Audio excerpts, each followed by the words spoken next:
What's up, everybody? Welcome to another episode of After Credits. We just got out of Wildlife, the directorial debut of Paul Dano, who wrote this movie with his wife, Zoe Kazan. I don't know if they're married.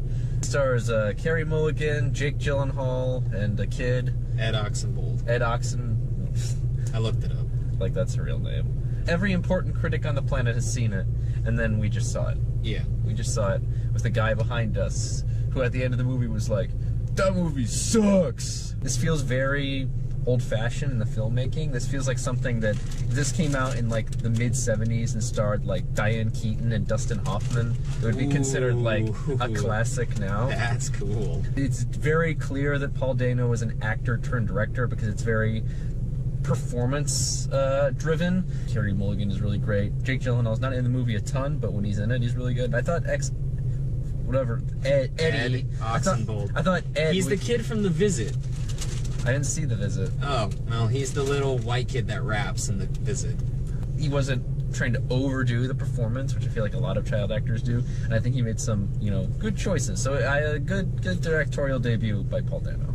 I'm so unbelievably impressed with how well Dano knows how to carry this story. Yeah. And like I was saying with Can You Ever Forgive Me, I feel the complete package here.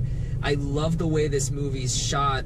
These landscapes that feel like a painting. Yeah. Very Norman Rockwell, and then you contrast that with these ugly, superimposed in shadow, intimate shots that contrast the expectation of the era, the nuclear family, with the actual deterioration of it. I really like the way it's edited, because like in the beginning, I was sort of like thrown off balance by how quick some of the scenes were, and I was like, what's he doing here? But then that when you get to a longer scene, like that dinner scene, it becomes more uncomfortable to watch because it's so long and it feels so much longer because of the way you've been used to watching the movie previously.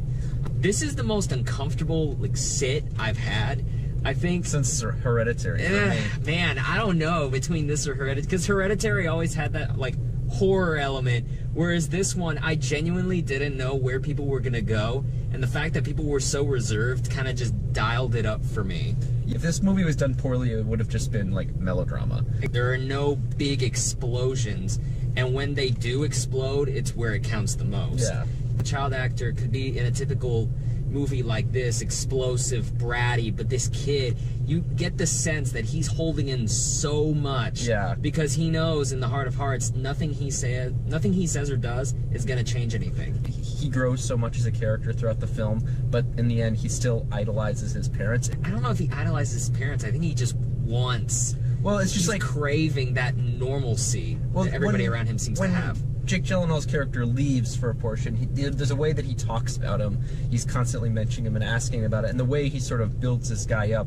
I almost thought it was like, okay, maybe this is just a masculinity thing, but then when Carey Mulligan leaves, he talks about her in the same way. So it was a very interesting sort of choice. I love the way the dialogue is written, where he's hinting, constantly trying to bring both his parents back to this balance where they were. Yeah. And it works that in the beginning of the movie, it is very Rockwellian, and you do see them, that use of intimacy, you get to kind of see them in the kitchen, and they're flirting and kissing and whatnot. And then as the movie goes, that intimacy is perverse. And so it ends up becoming horrifying, and you can't really look away from it. You see this kid taking it as well as he possibly could. Yeah. He's basically the model kid. Yeah. But underneath, he's just suffering. I like what you said about it, feeling like a Norman Rockwell, because just the shots. There's a shot at the end where, after a particular confrontation, there's just this wide shot of the entire town.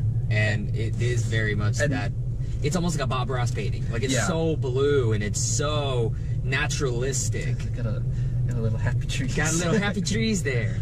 Some of the use of shadow, the scene where he's watching his mom for the corner of the bedroom. Yeah. He's just the small sliver of light, and he's just the shadow cast on his face. Exactly. That was great.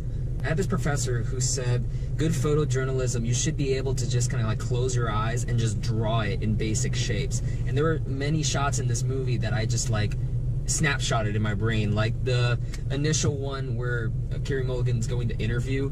That opening establishing shot where it's like overhead and she's in the middle and there are like little trees there and it's kind of at an angle. I could draw that out for you. And I love how Dano finds these images and just bam, plasters them in your head. When he's at the football practice and you see all the other kids on the field in the huddle and he's just sitting on the bench, it's just like he's close here and it's then you get the team over there. It's just like this simple shot that conveys his isolation. One that he returns to often is like when he shows the house and then there's somebody in outside, somebody inside.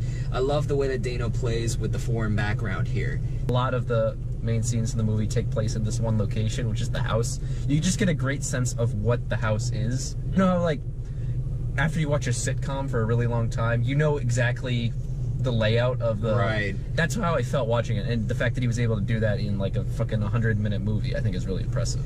Yeah, kind of make the house a character. And I think with this one, you had to make it a character because that was sort of the battleground for the American family at that moment. I think the only thing you can really slight this movie for, if you really don't dig it, is the length and kind of the plot. Because the plot... It's not super long, though. Well, the plot you can predict, but it's not really about the plot, it's about the performance. Yeah. Like, if you were to, like you said, if you were to replace it with other actors who couldn't convey that sense of, you know, reservation and trying to keep things calm under an eye of rage or fear or sadness, then you wouldn't be able to sell this movie. Yeah. And so for somebody that's just looking at this like, oh, a boy watches his mom and dad, you know, start to not love each other anymore, then you just kind of like can dismiss it. But it's not about that. Yeah. It's about the craft, motherfucker. Yes. Some of the metaphors were kind of obvious. Yeah, the one she's going on about the trees and the wildfire, I'm like, all right. Trees, wildfire. Oh, we get and then, like, we get it. It felt very voyeuristic, too. Yeah. A lot of these are shot like through frames, through doors and windows and shadows. That was the one thing that it kind of reminded me of, because obviously he was in There Will Be Blood. It kind of reminded me of a Paul Thomas Anderson. Just like I was getting flashbacks to Phantom Thread, just the way that they shot things through sort of creative, creative takes. It did take advantage of the medium of film. I know that's your popular phrase to say, and sometimes I don't get it, but in this one I really did. Yes. You take advantage of the medium of film to establish a tone, an idea, and you add it as a puzzle piece in your story, and ultimately you'll see the big picture. Okay, I'm gonna go into like one spoilery scene here, and I'm pretty sure if you've heard us talk, you can kind of kind of know where the movie's going. But spoilery scene, just skip to final thoughts, scores at 6 stars. The one gripe I had with this movie is something in relation to Hereditary. There are scenes where I think the kid's face sells the moment, but then Dano often like pans over and shows you what the kid's looking at. Like, I think I know what you're talking about, but like, what's an example? There are 2 examples. One of them is when Carey Mulligan takes the kid to the wildfire, and you see everything through the kid's face, and you hear the sound and the power of the wildfire, and then she's asking him, like, do you like it? And he goes, no. And I thought the way he portrayed that scene really sold to me, like, the power and the scope of the wildfire, and I didn't necessarily need to see the fire. I needed to see how he reacted to it. I needed to see his fear. Yeah. Oh, I see what you're saying. And the second one, I'm assuming, he's talking about when he sees his mom in there.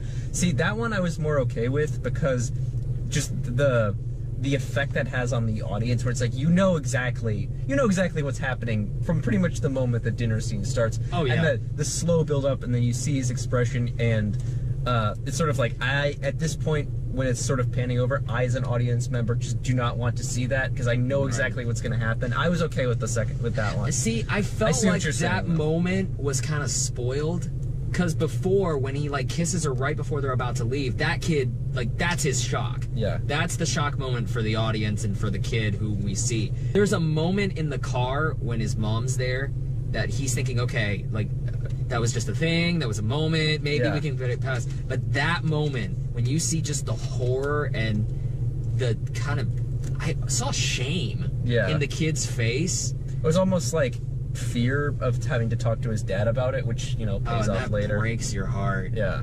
I loved that a lot of these cool shots, like when he's finally talking to his dad about it, there's a moment, I think, when, I think it's Gyllenhaal asks him, like, have you seen the guy again? and it just lingers. Yeah. And the rhythm of that scene before was very much give and take, but that lingering shot on Gyllenhaal, and you know exactly what, you know, the kid's doing. He's just looking at the ground. I love that scene too, because like for the 90% of that scene, it's just close up of Gyllenhaal, close up of Eddie. It's just back and forth. There's no, you know, it's just going back and forth between those characters. So at the end, when Gyllenhaal gets up and it's this rising action, explodes. Yeah, that scared the shit out of me. It was a jump scare, and it worked because you're scared at that moment. Yeah. Done with some spoilery things, so we're back to final thoughts. Scores out of 6 stars. I'm gonna let you go. Me? Yeah. Okay, I guess in the intro I wasn't selling up how much I enjoyed this movie. It's a very impressive debut from Paul Dano. You know, beautifully shot, as we were saying. Terrific performances. As an actor turned director, he definitely knows how to capture great performances. There are so many ways this could have gone wrong, but it's just the high level of craftsmanship that he did that was really, really impressive. So yeah, I think I'll go 5.5. This is honestly, like, I think this is probably up there with some of my favorites of the year. It's, oh my god, Pacific Mind Melt. Yeah. 5.5 for me too. Yeah. It's not a movie you watch for the plot. It's a movie you watch for the craftsmanship, the performance, the feeling of dread this gives you. And if you're a person that's not really scared by horror movies because you're scared more about like things that happen in real life, this one eerily works as a horror movie. Yeah. I don't know. Leaving the theater, I kind of just had to sit down and take a breath for a minute because it kind of fucked me up somewhat, and especially the ending, which isn't like satisfying really. I love the ending. I love the final shot, but it's one of those. It's like, god damn. And then the guy behind us, this movie sucks. Oh man, if there's ever a moment to like punch somebody, HK verdict, 5.5 out of 6. Wow. Go see it. This is an excellent movie, and really, you should give it your attention, your time, your love, and your patience. And your money. Your money, motherfucker. If you watch this movie at like home or like through a streaming service or whatever, it's like one that's like, okay, if you're like checking your phone and like doing other stuff while doing it, you can follow the plot, but it's not about the plot. It's really not. You gotta experience it in the theater because it's so well made. Yeah. And it really Go see requires it. your attention. Go give Paul Dano all your money. Give him all your money. How do you He's think... so skinny. Hang on. Eat a sandwich. If you like this video, go ahead and like it. Subscribe. We got Facebook, Twitter, and Instagram down there. This man has a blog. themmgahan.wordpress.com. I review lots of movies, lots of indie movies, do written reviews. I think this will be my 48th movie of the year. So lots of reviews. Go check them out. We're going to go see Lucas Hedges next week. Yeah, Boy Erased. I don't even remember who was the review or of Manchester by the Sea or our top 10 list, and I called Lucas Hedges a revelation, and you made fun of me for it. And then in the trailer for it, you're a revelation. It was like, throwback. Bye, guys.